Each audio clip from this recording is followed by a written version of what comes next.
یاریزانانی 89 وڵات چێبڕکیان کرد لە پاڵەوانەتی سنۆکەری جیهانی لە قەتەر. ئەم یاریزانە لە یانەی پێشمەرگەی سلێمانی و هەڵبژاردنی عێراق توانی پلەی پێنجەم بەدەست بێنێت.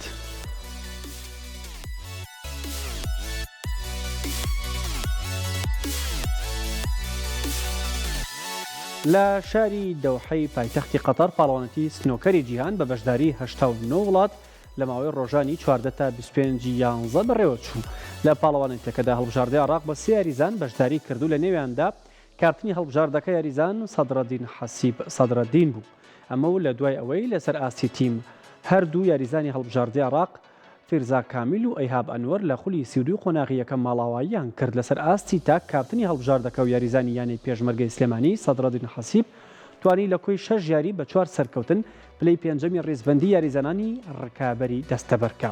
سەبارەت بە بەدەستهێنانی ئەو دەستکەوت و ئەنجامە یاریزانی ناوبرا و ڕایگەاند یەکێک لە پاڵەوانێتە بەهێزەکان پاڵەوانەتی سنۆکەری جیهانە کە بە ئامادەبوونی سەرۆکی یەکێتی سنۆکەری جیهان بەڕێوە چوو و ئەوش وەک یاریزانێکیانەی پێشمەرگە و کاپتن و یاریزانی هەڵبژاردنی عێراق توانیوێتی بۆ مێژوو ئەنجامێکی بەرچاو دەستەبەرکات و پلەی پێنجەم بەدەست بهێنێن. سەبارەت بە وردەکاری ئەنجامکیارەکان سەدرەدین دەڵێت لە کۆی 6 یاری توانیم 4 یاری بەسەرکەوتن کۆتایی پێپێنم کە ئەنجامەکان بەم شێوەیە بوو. لە خولی کۆمەڵەکان 2 یاری یەک بردنەوە و یەک شکست بردنەوە لە بەرامبەر یاریزانی هەڵبژاردنی منگۆلیا و شکستیشی لە بەرامبەر یاریزانی هەڵبژاردەی وێڵز.